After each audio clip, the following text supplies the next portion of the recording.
All right, good morning from day 44 of my Appalachian Trail through hike attempt. I'm going to turn my Garmin on.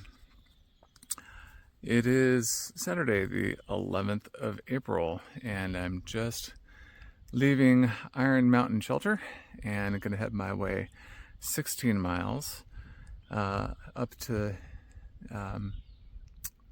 2 shelters up. So, nice cool morning, slept pretty well. There's only a few of us there at the campsite, so not a lot of noise, not a lot of ruckus. I needed the rest. The first time in a long time, I did not set an alarm. I just said, when I hear other people getting up, I'm going to get up.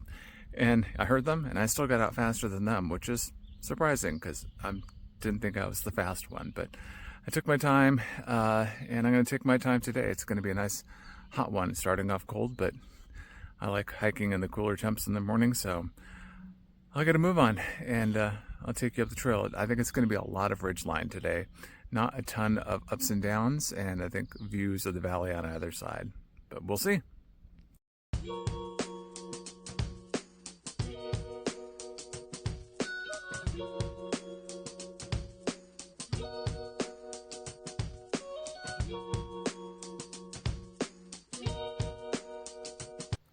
Came across the Uncle Nick Grinstaff burial site, which is buried right there, and from December 26, 1851 and he died July 22nd, 1923. But the saddest part, and I know other YouTubers describe this too, lived alone, suffered alone, and died alone. Wow. I hope he enjoyed some parts of his life, because it sounds, kind of sad. And we all need people in our lives, and so I hate to think that anybody would be suffering alone and dying alone. That's certainly not how I want to go out or to be remembered. Sweet white violets.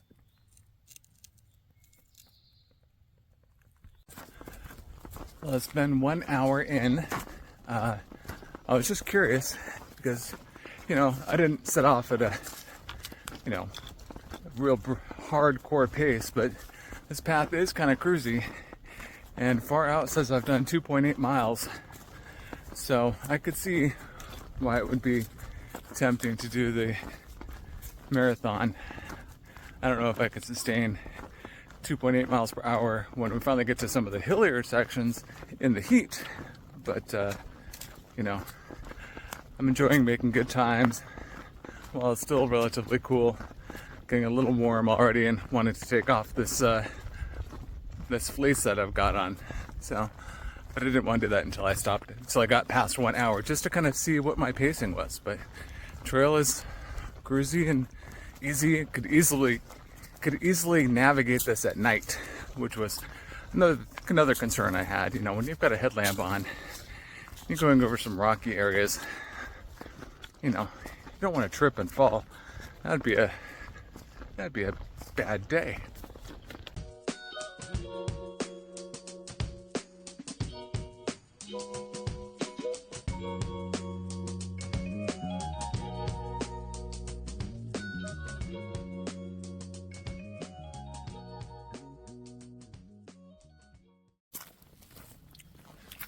And suddenly we're in the pines. That was kind of a dramatic change. A little roadside trail magic, Cokes and Sprites. I think that sounds pretty refreshing right now. Abingdon Gap shelter is where I'm going. Another 11.3 away. Maybe stop for a second at that Double Spring shelter. Get some water. Maybe consider lunch.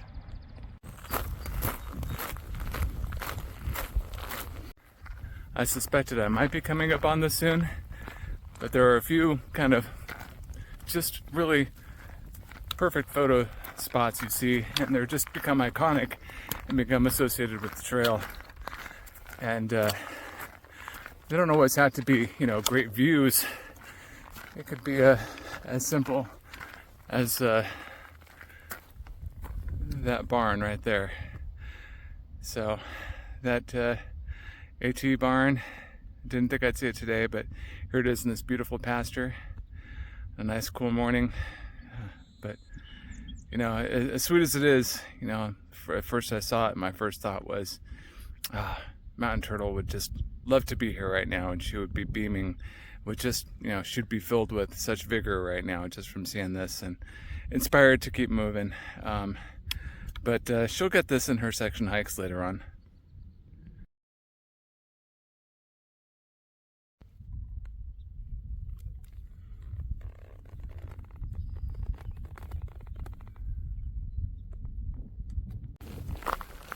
Another bench in the woods. Obligated to sit at it.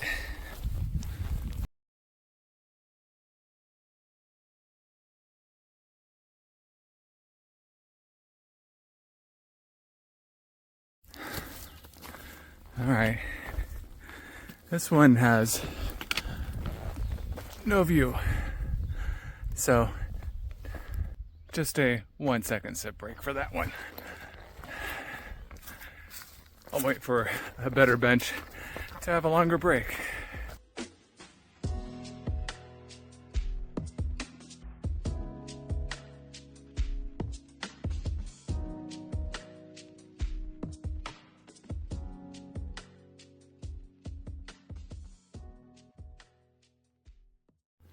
And the trail runs right up to, I believe this is Double Springs Shelter. And there's supposed to be a piped water spring just down that way. So I'm gonna finish up my breakfast and hydrate a lot just because I can. So we're about almost 7.8 or so miles into the day of a 16-mile day. There's my water source.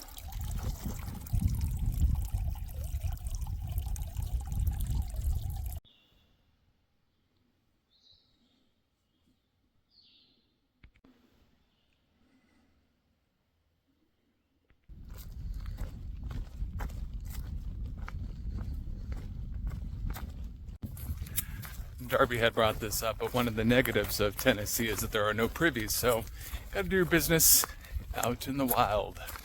And I get concerned about poison ivy, poison oak, because you gotta do a little bit of bushwhacking sometimes if you're out here just finding a good spot. One of the people I've run across on trail, she started getting really, really itchy. And then she came off trail, got into urgent care, and then stayed at boots off. She was concerned she had poison ivy or poison oak, and sure enough, she did. So had to come off, get steroids, get some, some topical, calamine, those types of lotions. And hopefully she's back on trail, but she was really, really uncomfortable. And she had never had it before, so she scratched it and spread it to different parts of her body, and so she was completely miserable. Face, legs, arms, abdomen. So yeah, I have never had poison ivy or poison oak. I do not want that as part of my trail experience.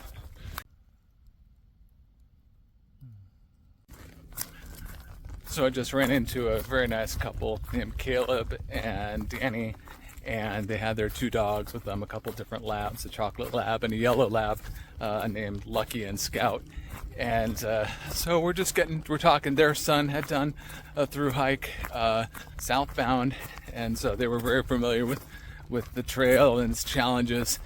But, you know, in making conversation too, Caleb was born in the same town that we just moved to. So when I was explaining, you know, where I moved and exactly what street I'm on and whatnot, he knew exactly all about it and was giving recommendations of where to eat. Oh, they got the best prime rib sandwich at this place. So we started talking about food, which of course makes me hungry. But so that was really cool. The town we just moved to is only about 10,000 people, so really small. And usually I have to tell people exactly where it is in relation to the next major town. But anyway, they offered some fresh strawberries, which was very sweet of them, and they tasted really good. And we started talking about food, which of course made me really hungry and excited to get into Damascus for all that town food. But always good to meet fun people on the trail. It's worth stopping for 5-10 minutes just to have a great conversation and yeah. So yeah, made me smile. Well, it's a good thing I'm not in a terrible rush today because I love crossing paths with people and stopping to chat and say hello. And I happened to see 2 trail maintainers, and there were 3 more that followed behind. So first and foremost, I express my gratitude for what they do as a labor of love to keep this trail open and accessible. We talked about all the challenges that they have, but naturally, one of the gentlemen, he was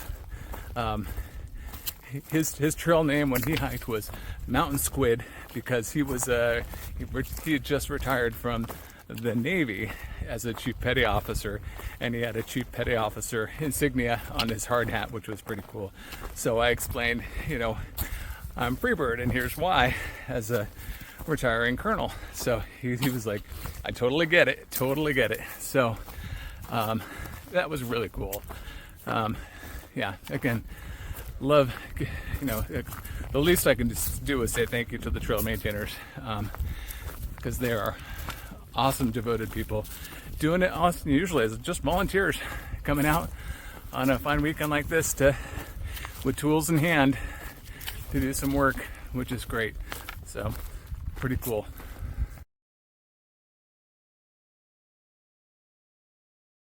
I'm happy for whatever. Nom, nom. This is amazing right here.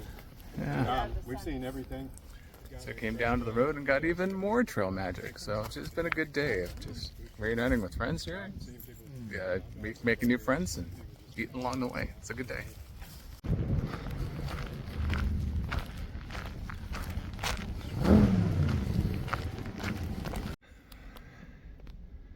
Yeah, low gap. Another low gap. It's like the 15th low gap. And 4.8 miles to the shelter, so it reads. So I just played Frogger. Nearly got taken out by a couple of folks on performance motorcycles as they're whipping around these mountain corners, treating it like it's their own racetrack, but couldn't quite hear them coming because of the mountains, and they just roared around, but I made it. Here at McQueen Knob Shelter. This is probably the most ancient one I have seen on the trail. It is all like nothing, none of the boards look true. Everything is like skewed at an angle. I mean, the only thing flat is the that bed there to maybe sleep on. So I guess technically it's qualifies as a legit shelter. So it's got a corrugated metal roof on top, so it'll keep you dry, ? But this is not where I am staying. They built a shelter 1.5 miles away from here, so yeah, this wouldn't even be a good spot to tent at from what I've seen. So fortunately, I've got water, I've got everything I need for another 1.5 miles, and maybe we'll find a better shelter and a better campsite to lay up at. All right, looks like we made it to, I believe it's called Abingdon Gap Shelter. I'll flip you around. AT runs right here. And there's a blue blaze which goes down. Hopefully it's not too hard to get, but it goes down. But shelter's not much to speak of, but hey, it works. I've got a picnic table there I can dine at. If I'm really motivated, I can make a fire. Haven't seen a fire on trail the whole time I've been here. But I'm going to find a flat spot and see maybe where I can go decide to pitch a tent. All right, there you have it. I must be getting a little bit better because I set it up correctly with the footprint facing the right orientation and the tent facing the right orientation on the first try. So yeah, repetition does actually improve ability to do things correctly. Also sometimes called practice makes perfect, but you know. And look at this scary band of misfits that have wandered into my tent area. So always good to be back with friends. I think these guys are probably pushing on, but I'll give them a hard time for a little while. All right. Naturally, one of the chores, you get set up with your tent, and then take the blue blaze to water. And I've heard that this one is a bear. It's like 2 tents, but it's like straight down. So I'm doing the kindly thing of taking my buddy Checklist. He's letting me use his bear hang since he did a great job of doing the food and getting a great toss over the line, and he's been hanging my food along with his. And so he's like, hey, would you mind getting water for me? I'm like, all right, sure. So kind of do favors for each other, when you can. We're gonna bring 2 liters of water back. You might as well just bring 4 liters of water back. So but down I go. Yeah, it's down there, allegedly down there somewhere. We'll see. All right, it wasn't too bad of a descent down here. Maybe those guys were a little exaggerating how bad it was, but of course that's easy to say going downhill. But now to collect some water for Checklist and I, and then cart it back up the hill.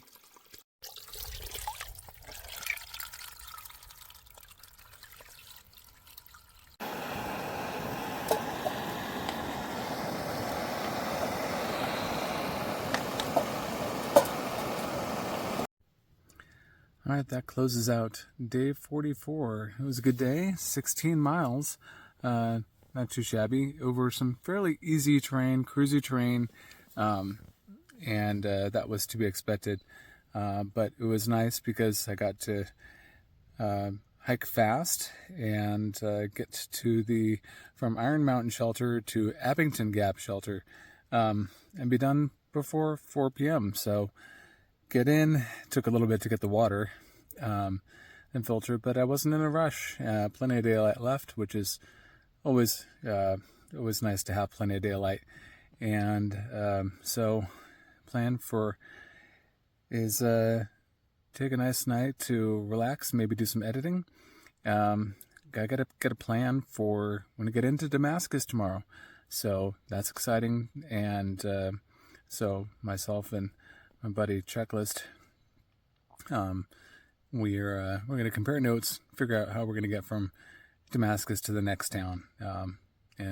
But I'm really excited to get to Damascus. It's one of the great trail towns there are along the trail. So can't wait. But should be a nice night, a warm night. It's pretty still. So I'm all settled into my tent. So yeah, I enjoyed the trail magic today.